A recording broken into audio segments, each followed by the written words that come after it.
بسم الله الرحمن الرحيم. أما بعد، حمدا لله على إفضاله والصلاة والسلام على سيدنا ونبينا أبي القاسم المصطفى محمد وعلى أهل بيته الطيبين الطاهرين المعصومين الهداة المهديين، سيما بقية الله المنتظر أرواحنا له الفداء. کتاب مغنی الادیب شروع کرتے ہیں. تو اصل کتاب کی گفتگو شروع کرنے سے پہلے مقدمے میں کچھ باتیں بتانا ضروری ہے، اس لیے مقدمے کی جو بحث ہے اس کو ہم نے پڑھ لیا ہے اور شروع کیا ہے. تو سب سے پہلا نقطہ یہ ہے کہ اصلاً علم نحو کیوں پڑھتے ہیں، علم نحو کا فائدہ اور اس کی اہمیت کیا ہے، یہ سمجھنا ضروری ہے، کیونکہ یہ مغنی علم نحو کی آخری کتاب ہے. اس سے پہلے نحو کی کتابیں آپ نے کچھ پڑھ لیا ہے، ہدایہ، سوتی وغیرہ. تو یہ سارے جو ہے علم نحو کے قوانین پڑھنے کا فائدہ کیا ہوگا، اس کے بارے میں جاننا ضروری ہے. اس کا مقصد کیا ہے، علم نحو حاصل کرنے کا فائدہ اور مقصد کیا ہے. دوسرا سوال یہ ہے کہ مغنی الادیب کون سی کتاب ہے اور یہ کس کتاب کا خلاصہ ہے، کیونکہ اصل کتاب مغنی الادیب نہیں ہے، کوئی اور کتاب ہے جس سے بعض علماء نے خلاصہ کر کے مغنی الادیب بنایا ہے. تو وہ اصل کتاب کون سی کتاب ہے اور اس کا مصنف کون ہے، لکھنے والا کون ہے، یہ جاننا ضروری ہے. اور تیسرا سوال یا تیسرا مطلب یہ ہے کہ مغنی اللبیب سے مغنی الادیب بنانے کا کیا مقصد تھا، یا مغنی الادیب میں خلاصہ کرنے کی ضرورت کیوں ہو گئی، ضرورت کیوں پیش آ گئی کہ مغنی اللبیب کو چھوڑ کر مغنی الادیب خلاصہ کرے، اس کی کیا ضرورت تھی. اصل کتاب پڑھ لیں، اصل کتاب چھوڑ کر اس کو کیوں خلاصہ کیا، اس کو خلاصہ کرنے کا فائدہ اور مقصد کیا ہے اور اس کی ضرورت کیا تھی. یہ تین مطلب ہو گیا. چوتھا مطلب آج یہ بتائیں گے کہ مغنی الادیب کے اندر کل کتنے ابواب ہیں اور ان ابواب میں کون کون سے ابحاث ہے، وہ آخری سوال ہے اور اس کے بارے میں بطور فہرست بیان کریں گے. اب سب سے پہلا سوال کیا تھا، ابھی ہم نے سوال اٹھایا کہ علم نحو کی افادیت، اس کا فائدہ اور اس کا مقصد کیا ہے. تو یہاں پہ صاحب کتاب نے اس مقدمے میں علم نحو کا جو اصل مقصد ہے وہ بیان کیا ہے، چونکہ علم نحو وسیلہ ہے قرآن کریم کے سمجھنے کا، کیونکہ قرآن کریم عربی زبان میں نازل ہو گیا ہے نا، قرآن عربی زبان میں ہے اور علم نحو میں عربی کے قواعد زبان یا گرامر بتاتے ہیں. تو علم نحو پڑھنا اس لیے ہے چونکہ علم نحو کے ذریعے سے قرآن کی سمجھنے میں آسانی ہوتی ہے اور پیغمبر اور ائمہ علیہ السلام کی احادیث کا سمجھنا بھی آسان ہوتا ہے. اور قرآن کریم اور سنت معصومین، آپ سنت پیغمبر صرف نہیں کہتے ہیں، کیونکہ ہمارے مذہب میں پیغمبر اور ائمہ کے جو فرامین ہے وہ ایک جیسے ہے، سب معصوم ہے اور سب کے احادیث عربی زبان میں ہے، اور ان کے احادیث کو سمجھنا علم نحو پر موقوف ہے. تو علم نحو قرآن اور احادیث یا قرآن اور سنت معصومین کے سمجھنے کا وسیلہ ہے، ذریعہ ہے.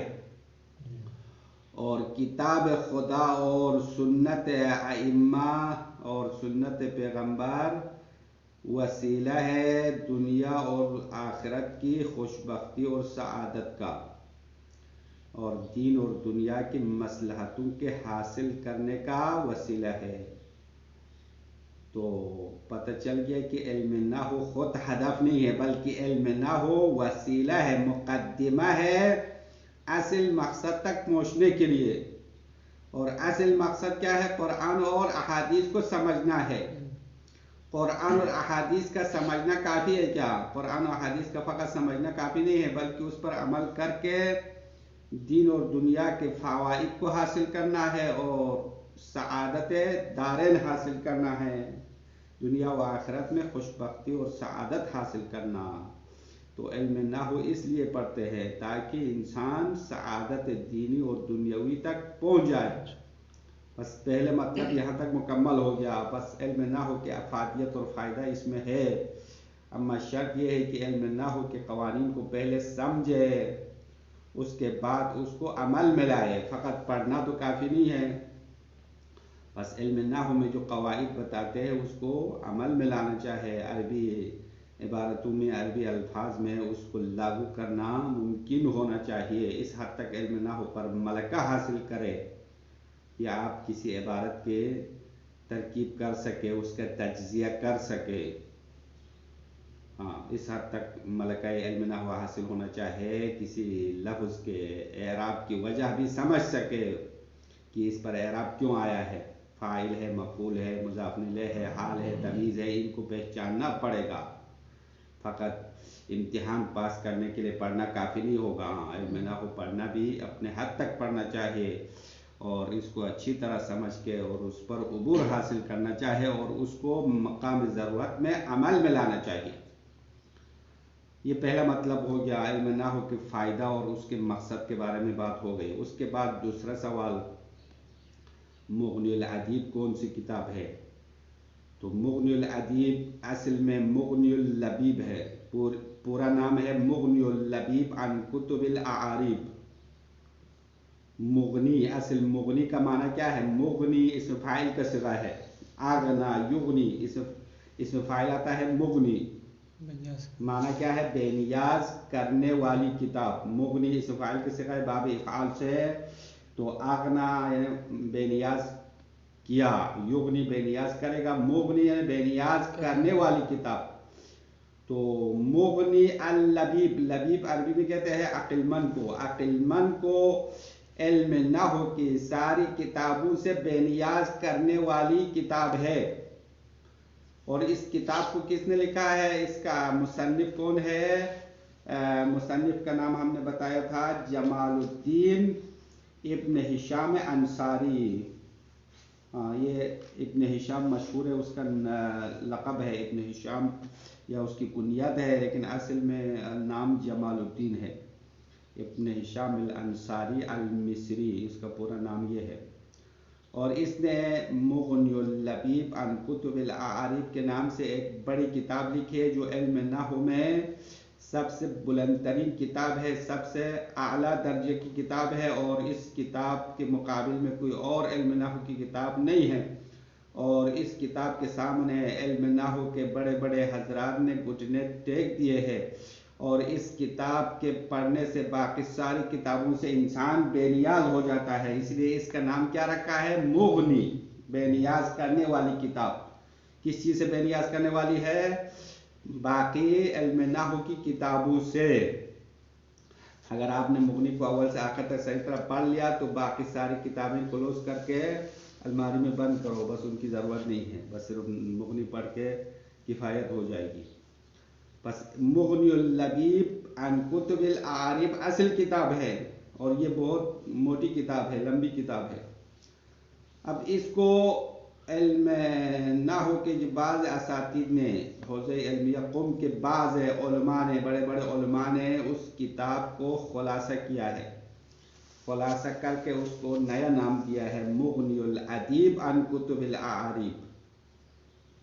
کون سا لفظ فرق ہو گیا؟ پہلے لبیب تھا، ابھی ادیب بنایا نا، مغنی الادیب۔ ادیب کسے کہتے ہیں؟ ادیب وہ شخص جو علم عربی جاننے والا، عربی قوانین سے آگاہ ہو، اس کو ادیب کہتے ہیں، یا کسی بھی زبان کے قواعد کو جاننے والے کو ادیب کہتے ہیں، شاعروں کو ادیب کہتے ہیں۔ تو ادیب کو یعنی گرامر جاننے والے کو باقی ساری کتابوں سے بے نیاز کرنے والی کتاب۔ ہاں، بس یہ لفظ اللبیب کی جگہ پر ادیب رکھا ہے، نام میں فقط یہ تبدیلی لایا۔ اب اگلا سوال یہاں پہ پیش کریں گے کہ اصلاً کیوں مغنی الادیب بنایا؟ مغنی اللبیب پڑھو، اس کو دوبارہ خلاصہ کر کے ادیب کیوں بنایا؟ یہ تیسرا مطلب تھا یا تیسرا سوال۔ تو اس کے جواب میں یہاں پہ مقدمے میں لکھا ہے کہ چونکہ مغنی اللبیب عن کتب العارب میں 3 غلطیاں ہیں، 3 اشکالات ہیں. ان 3 اشکالات کی وجہ سے علماء نے اس کتاب کو خلاصہ کیا. وہ 3 اشکال کیا ہے؟ سب سے پہلا اشکال اس کتاب میں ہے تطویل ہے. تطویل یعنی کتاب لمبی ہے.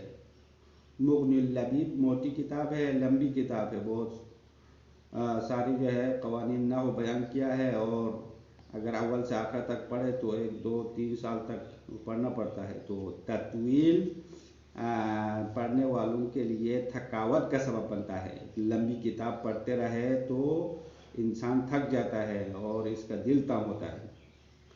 اس وجہ سے علماء نے سوچا کہ اس میں جو اضافی باتیں ہیں اس کو چھوڑ دے اور جو اصل مین باتیں ہیں، جو اہم باتیں ہیں وہ لائے.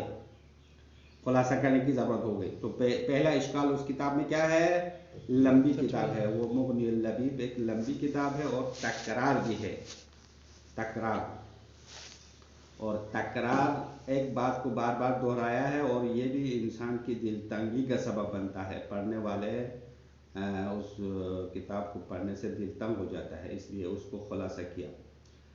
دوسرا اشکال کہتے ہیں کہ اس مغنی اللبیب کے اندر ابن ہشام نے شاہد مثال کے لیے عرب کے جاہلیت کے اشعار لائے ہیں. زیادہ مثالیں ایسے اشعار لائے ہیں جو عفت اور حیا اور شرم کے خلاف ہے.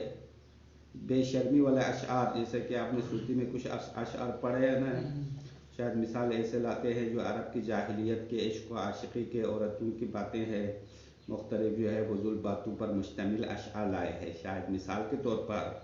اور مغنی اللبیب میں بھی ایسے اشعار زیادہ ہے. تو یہ مناسب نہیں تھا، اس لیے علماء نے سوچا کہ ان اشعار کو خارج کرے اور اس کے بجائے کیا لائے؟ قرآن کے آیات اور احادیث سے زینت دے. اور ابن ہشام چونکہ مذہب اہل سنت سے تعلق رکھنے والا ہے، اس لیے اس نے اپنی کتاب میں ائمہ علیہم السلام کے فرامین اور ان کے مدح میں اشعار اور احادیث سے گریز کیا ہے. اپنی کتاب میں ان سے فائدہ نہیں اٹھایا ہے.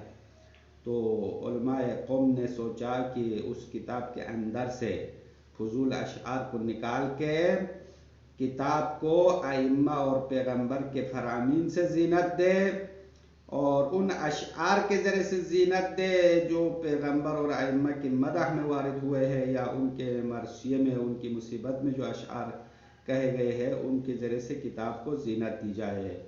تو ان تمام باتوں کی وجہ سے مغنی اللبیب کو خلاصہ کر کے کیا بنایا؟ مغنی الادیب بنایا.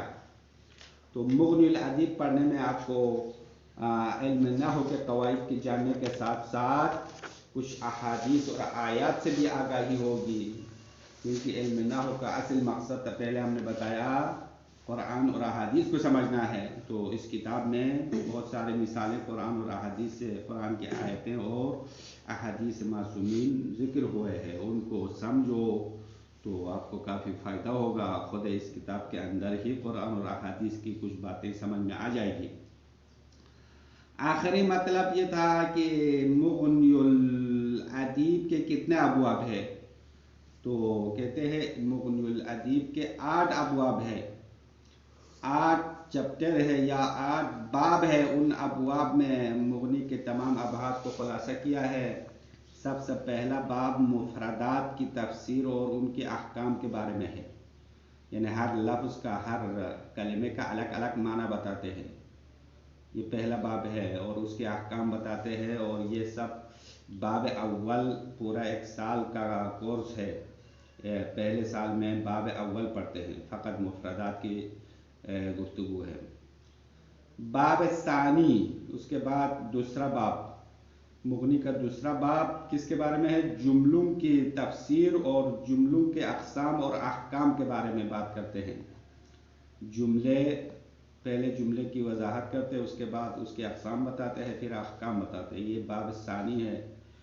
تیسرا باب ان چیزوں کے بارے میں بات کرتے ہیں جو جملہ اور مفرد کے درمیان متردد ہے، یعنی نہ جملہ کہہ سکتے ہیں نہ مفرد کہہ سکتے ہیں، یعنی یہ ایک خنثی اور ہجے کی طرح ہے، جو نہ مرد ہے نہ عورت ہے، درمیانی ایک شکل ہے۔ اسی طرح کلام عرب میں بھی کچھ ایسے الفاظ ہیں جس کو جملہ بھی نہیں کہہ سکتے ہیں، مفرد بھی نہیں کہہ سکتے ہیں۔ تو یہ باب ثالث کی گفتگو ہے، وہ کیا چیز ہے جو نہ جملہ ہے نہ مفرد ہے؟ وہ ظرف اور جار مجرور ہے۔ ظروف اور جار مجرور نہ جملے میں شمار ہوتا ہے نہ مفرد میں، یعنی نہ مکمل مفرد کہہ سکتے ہیں نہ مکمل جملہ کہہ سکتے ہیں۔ اور یہ ظرف و جار مجرور کے خصوصی احکام ہے، وہ باب ثالث میں بیان کریں گے۔ اس کے بعد باب رابع ہے، مغنی کا اہم ابواب میں سے باب رابع ہے۔ مغنی اکثر جگہوں پر حوزہ علمیہ میں اسی کو پڑھتے ہیں، صرف باب رابع کو اٹھا کے پڑھتے ہیں، باقی سارے چھوڑ دیتے ہیں۔ تو باب رابع میں کیا پڑھتے ہیں؟ نحو کے بہت اہم مسائل بیان کرتے ہیں، ایسے مسائل بیان کرتے ہیں جس کی اہمیت بہت زیادہ ہے اور ہر نحوی کو اس کے بارے میں آگاہ ہونا ضروری ہے، اور عالم نحوی کو ان احکام کے بارے میں جہالت ہونا بری بات ہے، اس کو برا شمار کیا جاتا ہے۔ تو باب رابع میں نحو کے اہم مسائل کو بیان کریں گے۔ باب خامس، پانچواں باب، نحویین پر وارد ہونے والے اشکالات کی وجوہات بیان کریں گے۔ نحو کہ علماء نحویین نے یا دوسرے علماء نے علماء نحویین پر بہت سارے اشکالات کیا ہے، ان تمام اشکالات کو باب خامس میں پڑھیں گے۔ باب سادس، چھٹا باب، چند خطۂ مشہور سے پرہیز کرنے کے بارے میں بات کریں گے۔ علماء نحویین کے درمیان کچھ باتیں مشہور ہو گئی ہے لیکن حقیقت میں غلط مشہور ہے، مشہور غلط باتیں ہیں، ان سے پرہیز کرنے کا طریقہ بتائیں گے باب سادس میں۔ باب سابع فی کیفیت الاعراب، اعراب کے طریقے میں۔ اعراب کا معنی اصلی اظہار کا معنی ہے، یعنی کسی کلمے کو ظاہر کرنا یا کسی کلمے کے تلفظ کے طریقہ بتاتے ہیں باب سابع میں۔ یہ چھوٹے چھوٹے ابواب ہیں، زیادہ لمبا نہیں ہے، جو لمبا باب ہے وہ باب اول ہے۔ آخری باب، باب ثامن، چند کلی امور کے بارے میں بات کریں گے اور ان امور سے بہت ساری جزئیات جو لاتعداد جزئیات نکلتے ہیں، یعنی قواعد کلی بتاتے ہیں۔ بعض قواعد کلی باب ثامن میں بتائیں گے جس کے اندر سے چھوٹے چھوٹے قاعدے خارج ہوتے ہیں، نکلتے ہیں۔ بس پہلا سال باب اول پڑھتے ہیں، باقی دوسرے سال میں 7 ابواب ایک ساتھ پڑھتے ہیں، کیونکہ باقی ابواب زیادہ لمبا نہیں ہے، بس چھوٹے چھوٹے ابواب ہے۔ باب ثانی، باب ثالث، باب رابع تھوڑا لمبا ہے، باب خامس بھی تھوڑا لمبا ہے، باقی ابواب چھوٹے چھوٹے ہیں۔ تو باب ثانی سے لے کر باب ثامن تک دوسرے سال کا کورس ہے، دوسرے سال میں یہ سارے ابواب پڑھتے ہیں۔ پھر بھی باب اول لمبا ہے، باب اول ایک باب اتنے لمبا باب بنا دیا تفسیر مفردات کے بارے میں، اور ایک سال میں مشکل سے ختم کر سکتے ہیں۔ بس یہ خلاصہ ہو گیا آج کے درس کا، آپ ترجمہ دیکھ لو، اس کے بعد کل سے اصل گفتگو مغنی کے اصل ابواب میں شروع کریں گے۔ بسم اللہ الرحمن الرحیم، اما بعد، بسم اللہ کے بعد، حمدن للہ، اس عبارت کو 2 طریقوں سے پڑھ سکتے ہیں، ایک حمد اللہ ہی کہہ سکتے ہیں، لیکن بہتر یہ ہے کہ حمدن للہ ہی پڑھو۔ یہ الف جو ہے نا پہلے دال کے ساتھ ملا کے لکھنا چاہیے، تھوڑا کھینچ کے لکھا ہے، یہ لکھنے کا رسم الخط صحیح نہیں ہے۔ حمدن للہ، یہ حمدن کیا ہے؟ ترکیب میں حمدت حمدن، یہ مفعول ہے، مطلق ہے، فعل معذوف ہے۔ حمدت حمدن للہ، یعنی میں اللہ کے لیے حمد کرتا ہوں، علی افضالہ، اس کی یعنی فضل اور کرم کے دینے پر، یعنی اللہ کے فضل پر میں اللہ کا حمد کرتا ہوں۔ افضال فضل ہے، فضل کا مطلب یعنی انسان کو حق سے زیادہ دینا۔ ایک عدل ہوتا ہے، ایک فضل ہوتا ہے۔ عدل اور فضل میں کیا فرق ہے؟ عدل یعنی جو حقدار کو اپنا حق دے، اسے زیادہ نہ دے، حقدار کو حق ملنا، اس کو عدل کہتے ہیں۔ فضل کہتے ہیں کسی کو حق سے زیادہ دے دے، اسی لیے ایک دعا مشہور ہے جو قنوت میں پڑھتے ہیں کہ ربنا ربنی عاملنی بفضلک یا کریم ولا تعاملنی بعدلک یا رحیم. تو یہاں پہ اللہ سے دعا مانگنا چاہے پروردگار ہمارے ساتھ معاملہ کرو اپنے فضل سے اور عدل سے معاملہ نہ کرے. تو اللہ اگر ہمیں اپنے عدالت سے رفتار کرے تو ہمیں تو کچھ نہیں ملنا چاہے. ہمارے پاس تو کچھ نہیں ہے، ہمارے سارے عبادات فضول، کوئی قبول ہے یا نہیں ہے پتہ نہیں ہے. تو ہماری زندگی جو ہے مکمل گناہ میں مبتلا ہے، اور عبادتیں جو کرتے ہیں وہ بھی صحیح ہے یا غلط ہے. عبادت میں ریا ہے، عبادت میں عجب ہے، تکبر ہے، ہر قسم کے بیماریاں ہیں، اخلاقی بیماریاں، روحانی بیماریاں. تو عدالت کے ساتھ اگر خدا ہمارے ساتھ معاملہ کرے تو ہمیں تو کچھ نہیں ملے گا، سیدھا جہنم میں جانا پڑے گا. اسی لیے دعا میں یہ ہے کہ پروردگار ہمیں ہمارے ساتھ اپنے فضل سے معاملہ کرے، یعنی آپ اپنے فضل سے ہمیں دے دے، یعنی زیادہ دے دے، اور عدالت سے ہمارے ساتھ معاملہ نہ کرے. تو فضل کا مطلب سمجھ میں آیا، یعنی حق سے زیادہ دینا، کیونکہ اللہ نے اپنے بندوں کو ان کی جو حق ہے اس سے زیادہ دیا ہے، زیادہ دیتے ہیں. اسی لیے اللہ کے لیے حمد کرتے ہیں. والصلاۃ والسلام علی سیدنا، اور درود و سلام ہو ہمارے سردار پر، و نبینا، ہمارے نبی پر. وہ کون ہے؟ اس کے لیے آپ بیان لایا ہے، وہ سیدنا و نبینا ابی القاسم المصطفیٰ محمد، اللہم صلی علی محمد و آل محمد. وہ ابو القاسم حضرت پیغمبر اکرم محمد مصطفیٰ ہے، اس پر درود و سلام ہو. علی اہل بیتہ الطیبین الطاہرین المعصومین، اور اس کے اہل بیت پر درود و سلام ہو جو کہ پاک و پاکیزہ ہے اور معصوم ہے. الہدات المہدیین، اور یہ ہدایت کرنے والے ہیں. سیما بقیت اللہ المنتظر، سیما یعنی خصوصی طور پر درود و سلام ہے.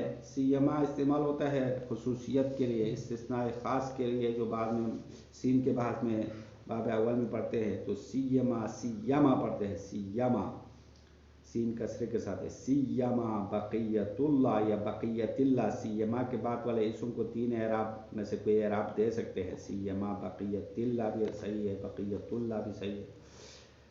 تو خصوصی درود و سلام ہو اللہ کے باقی رکھے ہوئے حجت پر. وہ کون ہے؟ المنتظر، جس کے انتظار کیا جاتا ہے.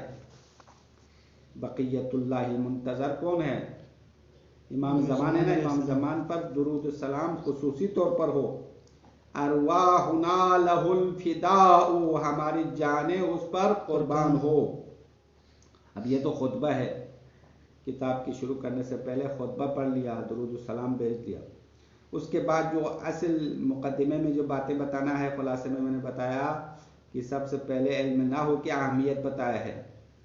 فإن أولى ما تقترحه القرائح وأعلى ما تجنح إلى تحصيله الجوانح ما يتيسر به فهم كتاب الله المنزل. عبارت تھوڑا پیچیدہ ہے، ہاں اس کا ترجمہ غور سے سنو کیونکہ الفاظ مشکل الفاظ زیادہ استعمال کیا ہے. فإن بے شک اولا ما تقترح القرائح، تقترح کہتے ہیں یعنی سوال کرنا، قرائح کہتے ہیں طبیعت. قرائح جمع قریحہ ہے، قریحات طبیعت کو کہتے ہیں. تو بے شک پہلی چیز یا پہلا سوال جو انسان کی طبیعت پوچھتی ہے، پہلے جملے کا ترجمہ ہے فإن اولا ما تقترح الاولا. اولا پڑھو تو پہلی چیز ہو جائے گی، اولا معنی بہتر کا معنی ہوگا. اولا پڑھے تو بہتر کا معنی ہے، اولا پڑھے تو پہلی چیز ہو جائے گی. دونوں پڑھ سکتے ہیں، معنی مختلف ہوگا. فإن اولا ما تقترح القرائح، سب سے بہترین چیز جس کے بارے میں انسان کی طبیعت پوچھتی ہے. یہ ایک ترجمہ ہو گیا. دوسرا ترجمہ کیا ہوگا؟ اولا پڑھنے کی صورت میں ہم نے پہلے ترجمہ کیا، یعنی بے شک سب سے پہلا سوال یا پہلی چیز جس کے بارے میں طبیعت پوچھتی ہے. وَأَعْلَى مَا تَجْنَحُ إِلَى تَحْصِيلِهِ الْجَوَانِحُ، اور سب سے بلند چیز جس کے حاصل کرنے کی طرف انسان کا دل مائل ہوتا ہے. تجنہو اصل میں جناح سے ہے، پر کو کہتے ہیں، پرواز کرنے کا معنی ہے. یہاں مائل ہونے کا معنی کرو. جوانح انسان کے اندرونی اعضاء کو کہتے ہیں. اندرونی اعضاء میں سے سب سے اہم عضو کیا ہے؟ انسان کا دل ہے. باقی اندرونی اعضاء تو بہت سارے ہیں لیکن وہ تو بہت اہم نہیں ہیں. دل جو ہے اہمیت کے حامل ہے. تو جملے کا معنی یہ ہوگا وَأَعْلَى، بالا ترین چیز جس کے حاصل کرنے کی طرف انسان کا دل مائل ہوتا ہے یا دل پرواز کرتا ہے. اب یہ ان کا اسم بتایا، ابھی خبر نہیں آیا. دیکھو ان کی خبر ادھر سے آئے گا. بہترین چیز جس کے حاصل کرنے کی طرف انسان کا دل مائل ہوتا ہے، اور پہلا سوال جس کے بارے میں طبیعت پوچھتی ہے وہ کیا ہے؟ ما، وہ ہے. یہ ما جو ہے ان کی خبر ہے. ما یتیسر بہ فہم کتاب اللہ المنزل، وہ چیز ہے جس کے ذریعے سے اللہ کے نازل کردہ کتاب کو سمجھنا آسان ہوتا ہے. وَيَتَّضِحُ بِهِ مَعْنَى حَدِيثِ نَبِيِّهِ الْمُرْسَلِ، اور اس چیز کے ذریعے سے اللہ کے بھیجے ہوئے نبی کے حدیث واضح ہوتا ہے. وَالْأَئِمَّةِ الْاثْنَى عَشَرَ، اور 12 اماموں کے احادیث واضح ہوتا ہے. فَإِنَّهُمَا الْوَسِيلَةُ إِلَى السَّعَادَةِ الْأَبَدِيَّةِ، بے شک یہ دونوں سے مراد یعنی قرآن اور احادیث، یہ دونوں وسیلہ ہے، ذریعہ ہے الی السعادۃ الابدیہ، ہمیشہ کی خوشبختی کا. قرآن اور حدیث ہمیشہ کی خوشبختی کا وسیلہ ہے. سعادت خوشبختی، اس کے مقابل میں کیا آتا ہے؟ شقاوت ہے نا. شقاوت میں بدبختی، سعادت یعنی خوشبختی. تو قرآن اور حدیث ہمیشہ کی خوشبختی کا وسیلہ ہے. وَالذَّرِيعَةُ إِلَى تَحْصِيلِ الْمَصَالِحِ الدِّينِيَّةِ وَالدُّنْيَوِيَّةِ، اور قرآن و حدیث دونوں ذریعہ ہے دین اور دنیا کی مصلحتوں کے حاصل کرنے کا. دین اور دنیا کے مصلحت حاصل کرنے کا ذریعہ قرآن و حدیث ہے. وَأَصْلُ ذَلِكَ عِلْمُ الْإِعْرَابِ، اور اس میں بنیاد علم نحو ہے. ذالکہ اشارہ بتاؤ قرآن سمجھنے کی بنیاد اور حدیث سمجھنے کی بنیاد. قرآن حدیث تو مفت میں نہیں سمجھے گا، آپ صرف پڑھنا پڑے گا، پھر نحو پڑھنا پڑے گا. علم ادبیات کے 12 علوم ہیں، وہ تمام پڑھنا ہے، لیکن جو بنیادی علم ہے وہ علم اعراب ہے. علم اعراب یعنی وہی علم نحو ہے. وَأَصْلُ ذَلِكَ، یعنی قرآن اور حدیث سمجھنے میں بنیادی علم کیا ہے؟ علم الاعراب، علم نحو ہے. الہادی الی صوب الصواب، اور یہ علم نحو حق کی جانب ہدایت کرنے والا ہے. صوب مانے جانب، طرف کا معنی ہے. تو علم نحو انسان کو حق کی طرف ہدایت کرنے والا ہے. اور علم نحو ذریعہ بن گیا قرآن و حدیث کے سمجھنے کا. اور قرآن حدیث سمجھنا کیا کس کے ذریعہ ہو گیا؟ سعادت ابدی کا اور دین و دنیا کے مصلحت حاصل کرنے کا. تو علم نحو کی اہمیت یہاں سے واضح ہو گئی ہے کہ علم نحو وسیلہ اور ذریعہ ہے، ہدف نہیں ہے. ہدف کہیں اور پہنچنا ہے. تو اگر کوئی زندگی بھر علم نحو پڑھتے رہے، آگے قرآن کا بھی مطالعہ نہ کرے، حدیث کا مطالعہ نہ کرے، تو فائدہ ہوگا کیا؟ نہیں، کوئی فائدہ نہیں ہے. بلکہ انسان مقدمے سے آگے بڑھنا چاہیے. جس طرح اس بندے کی طرح ہو جائے گا جو سیڑھی پر ہی بیٹھے رہے. سیڑھی اس لیے لگاتے ہیں تاکہ چھت پر جائے یا اوپر جائے. کوئی بندہ عمر بھر سیڑھی پر بیٹھے رہے تو کوئی فائدہ نہیں ہے. اسی طرح علم نحو وسیلہ ہے قرآن اور حدیث کے سمجھنے کا. تو پہلے علم نحو اچھی طرح پڑھے، اس کے بعد قرآن سمجھے، پھر حدیث سمجھے، پھر قرآن و حدیث سمجھ کے فقط سمجھنا کافی ہے نہیں ہے. کیونکہ عرب والے تو قرآن ان کی زبان عربی ہے، اس لیے وہ تو ہم سے زیادہ سمجھتے ہیں. لیکن عرب میں سے اکثر کافر ہے، مشرک ہے. تو سمجھنا تو کافی نہیں ہوا ہے نا، سمجھنا کافی ہو گیا کیا؟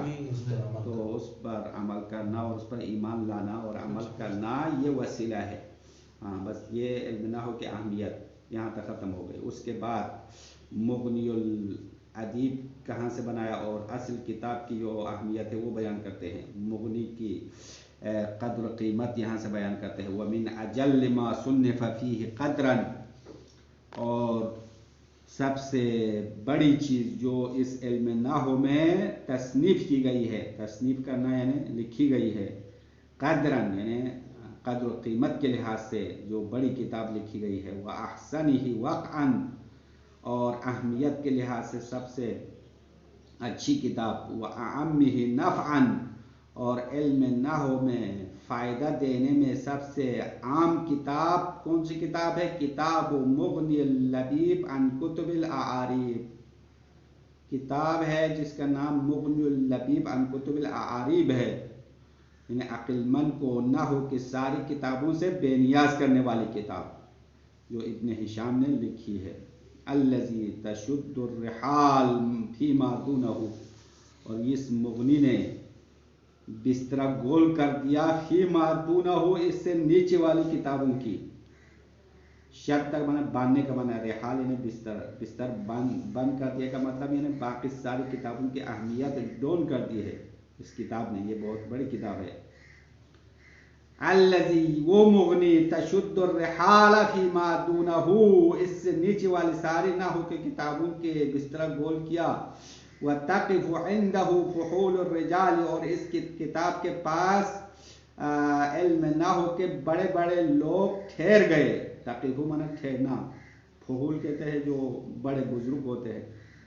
فحول الرجال، علم نحو کے علماء میں سے جو بڑے بزرگ ہیں وہ اس کے پاس ٹھہر گئے ہیں، یعنی اس کے پاس گھٹنے ٹیک دیا ہے. وَلَا يَعْدُونَهُ، اور یہ بڑے بزرگ جو ہے مغنی سے آگے نہیں بڑھ سکتے ہیں، مطلب اس سے بڑھ کر ایک اچھی کتاب نہیں لا سکے، مطلب یہیں پہ ٹھہر گئے ہیں، بریک لگا دیا ہے انہوں نے. اب یہاں تک تو مغنی کے فضائل بیان کیا. اس کے بعد لیکنہ کے بعد مغنی کے اندر جو برائیاں ہیں وہ بیان کریں گے، چونکہ مغنی اللبیب کو چھوڑ کر مغنی الادیب بنایا نا، تو اس کی وجہ بتا رہی ہے لیکنہ کے بعد. لیکنہ، لیکن وہ مغنی اللبیب مع ذالک کلہ، ان تمام اوصاف کے باوجود، لا یخلو من تطویل، یہ لمبی ہونے سے خالی نہیں ہے. مغنی اللبیب کے آپ نے اتنی زیادہ صفات بیان کیا لیکن وہ لمبی کتاب ہے، تطویل ہے، طولانی ہے. یوجب الملالہ، اور یہ لمبا ہونا تھکاوٹ کا سبب بنتا ہے. اور وَتَكْرَارٍ، یعنی یہ وَتَكْرَارٍ عطف ہے من تطویل پر، تطویل پر عطف کرو تو لا یخلو من تکرار، اور مغنی اللبیب تکرار سے خالی نہیں ہے، یعنی اس میں تکرار ہے. تکرار کا مطلب ہے ایک بات کو دوبارہ دہرایا ہے، بار بار دہرا دیا ہے. یعقب السعما، اور تکرار انسان کی دل تنگی کا سبب بنتا ہے، دل تنگ ہو جاتا ہے جو ایک بات بار بار دہرائے. وَإِيرَادِ أَشْعَارٍ، اب یہ تطویل ہونا ایک برائی ہو گیا، تکرار ہونا دوسری برائی. تیسری برائی کیا ہے اس مغنی اللبیب میں؟ تیسری برائی یہ ہے وَإِيرَادِ أَشْعَارٍ، کچھ ایسے اشعار لانے سے خالی نہیں ہے، يُنَافِيهَا الْعِفَافُ، کہ ان اشعار کے ساتھ شرم حیا منافی ہے. شرم حیا کے منافی، عفت کے منافی اشعار لایا ہے، ایسے اشعار لایا ہے جو انسان کے اخلاق اور حیا کے ساتھ سازگار نہیں ہیں. تو یہ تیسرا اس کا اشکال ہو گیا. اس کی کتاب مغنی اللبیب میں تیسری برائی یہ ہے کہ ایسے اشعار لانے سے خالی نہیں ہے. وہ ارادی اشعار، یہ عطف ہے دوبارہ اوپر عبارت پر، تطویل پر، یعنی لا یخلو من اراد اشعار، عبارت اس طرح ہو جائے گی. اور وہ مغنی اللبیب ایسے اشعار لانے سے خالی نہیں ہے، ینافیہا العفاف، جو عفت کے منافی ہے. وَقَدْ مَنَّ اللَّهُ عَلَيْنَا، بے شک اللہ نے ہم پر احسان کیا ہے، بِتَلْخِيصِهِ وَتَحْذِيبِهِ وَتَزْيِينِهِ بِبَعْضِ الشَّوَاهِدِ الرِّوَائِيَّةِ مِنَ النَّبِيِّ وَالْأَئِمَّةِ عَلَيْهِمُ السَّلَامُ، کہ اللہ نے ہم پر احسان کیا کہ ہم اس کتاب کو خلاصہ کرے، وَتَحْذِيبِهِ، اور اس کتاب کو پاک کرے.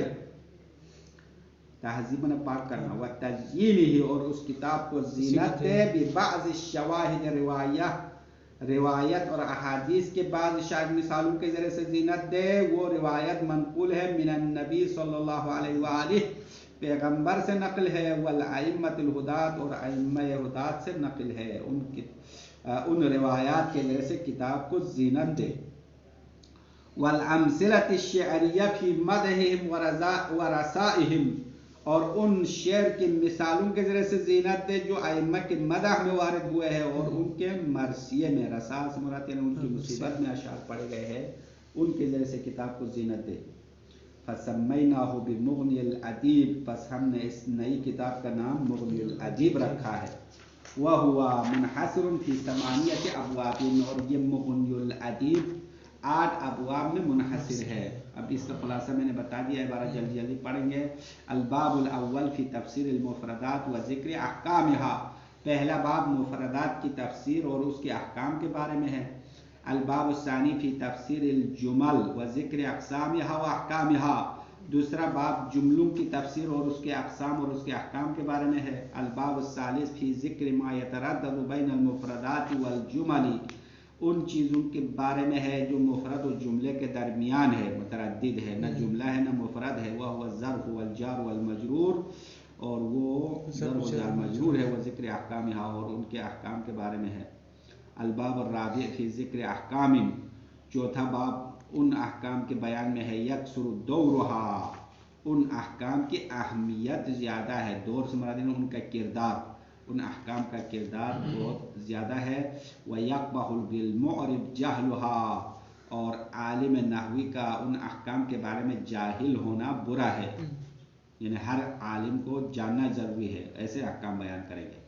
الباب الخامس، پانچواں باب فی ذکر الاوجہ التی، ان وجوہات کے ذکر میں ہے۔ يدخل علی المعرب الخلل من جہتها، عالم نحوی پر ان چیزوں کی وجہ سے اشکال داخل ہوتا ہے، خلل سے مراد نحویین پر اشکال وارد ہوتا ہے۔ الباب السادس، چھٹا باب فی التحذیر من امور، چند چیزوں سے پرہیز کرنے کے بارے میں ہے۔ اشتہرت بین المعربین، جو کہ نحویین میں مشہور تو ہو چکے ہیں۔ والصواب خلافها، در حالانکہ حق اس کے برخلاف ہے، یعنی غلط مشہور ہے، غلط مشہور سے پرہیز کرنے کا طریقہ بتائیں گے باب السادس میں۔ الباب السابع فی کیفیت الاعراب، ساتواں باب کلمہ کے اظہار کرنے کا طریقہ بتاتے ہیں۔ الباب الثامن، آخری باب فی ذکر امور کلیۃ، چند موٹے موٹے امور کے ذکر کرنے کے بارے میں ہے۔ یتخرج علیہا ما لا ینحصر من الصور الجزئیہ، ان امور پر، ان کلی امور سے نکلتا ہے، یتخرج یعنی اس پر لاگو ہوتا ہے، ما لا ینحصر من الصور الجزئیہ، لا تعداد صور جزئیہ اس سے نکلتے ہیں یا اس پر لاگو ہوتے ہیں۔ تو یہ کلی امور باب ثامن میں بیان کریں گے۔ پھر مغنی کے آخری باب بھی پڑھ لیا، اور ابھی تو فہرست پڑھ لیا، تو اصل کتاب شروع ہو گئی ہے۔ وہ صلی اللہ علی محمد و آلہ الطاہرین۔